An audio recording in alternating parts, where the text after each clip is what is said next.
ఒక్కసారి ఆలోచించు. నువ్వు ఎప్పుడైనా ఎవర్నైనా చూసి లోపల ఏదో మూల చిన్నబోయావా?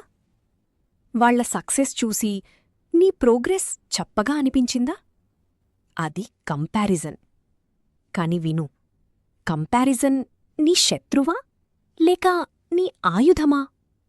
ఇది చాలా పురాతనమైన కథ, కాని దాని లోపల దాగున్న సత్యం నేటికీ సజీవంగా ఉంది. అతని పేరు భవదాస్. అతను ఒక రాజ్యంలో అత్యంత నిష్ణాతుడైన శస్త్రకారుడు. అతని కత్తులు యుద్ధభూమిలో రాజులకు విజయం తెచ్చేవి. అతని పేరు చెబితే శత్రువులు వణికేవారు. కాని ఒకరోజు పక్క రాజ్యం నుండి వార్త వచ్చింది. అక్కడ కూడా ఒక శస్త్రకారుడు ఉన్నాడు, కమలాకరుడు. అతని కత్తులు భవదాస్ కత్తుల కంటే పదునుగా ఉన్నాయని రాజు మెచ్చుకున్నాడు. ఆ రోజు నుండి భవదాస్లో ఏదో మారిపోయింది.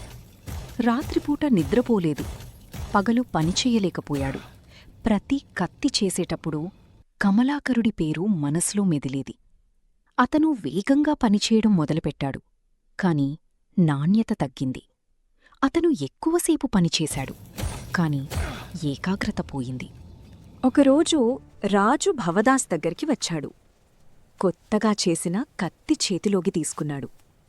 పరీక్షించాడు. రాజు మెల్లగా అన్నాడు, భవదాస్, ఏమైంది నీకు? భవదాస్ కళ్ళు తడిచాయి. అన్నాడు, మహారాజా, కమలాకరుడి కత్తులు నా కత్తుల కంటే మేలైనవని విన్నాను. నేను ఎంత చేసినా అతన్ని మించలేను అని అనిపిస్తోంది. రాజు ఒక్క నిమిషం మాట్లాడలేదు. తర్వాత అన్నాడు, నువ్వు కమలాకరుడి కత్తి చూశావా? లేదు మహారాజా. అతని పని విధానం నేర్చుకున్నావా? లేదు.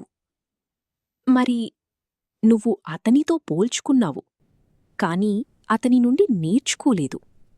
అది కంపారిజన్ కాదు భవదాస్, అది కేవలం భయం.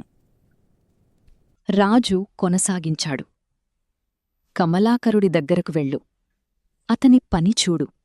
అతను నీకు శత్రువు కాదు, అతను నీకు గురువు కావచ్చు. భవదాస్ ఆశ్చర్యపోయాడు. రాజు చిరునవ్వు నవ్వి అన్నాడు, గొప్ప శస్త్రకారుడైనవాడు తన కత్తిని తాను పదును పెట్టుకుంటాడు. గొప్ప మనిషి అయినవాడు తన బలహీనతలను శక్తిగా మార్చుకుంటాడు. భవదాస్ కమలాకరుడి దగ్గరికి వెళ్లాడు. నేర్చుకున్నాడు, అడిగాడు, గమనించాడు, మారాడు. 6 నెలల తర్వాత అతను తిరిగి వచ్చాడు. కాని ఇప్పుడు అతని కత్తులు వేరేగా ఉన్నాయి. కమలాకరుడి కిటుకు మరియు భవదాస్ అనుభవం రెండూ కలసి ఒక కొత్త శ్రేష్ఠత పుట్టింది. రాజు ఆ కత్తి చేతిలోకి తీసుకున్నాడు. మాట్లాడలేదు, కళ్లతోనే చెప్పాడు, ఇప్పుడు నువ్వయ్యావు. ఇప్పుడర్థమైందా? భవదాస్ కంపారిజన్ని తప్పుగా వాడాడు, అందుకే కుదేలయ్యాడు. రాజు చెప్పిన తర్వాత దాన్ని సరిగ్గా వాడాడు, అందుకే లేచాడు. గుర్తుపెట్టుకో, ఎవరైనా నీకంటే ముందుంటే వారిని చూసి కుంగిపోకు, వారి దగ్గర నేర్చుకో. నిన్న నీతో పోల్చుకో, నేడు నువ్వు మెరుగైనావా లేదా అని చూసుకో. కంపారిజన్ నీ శత్రువు కాదు, దాన్ని అసూయగా వాడితే నీ శత్రువవుతుంది.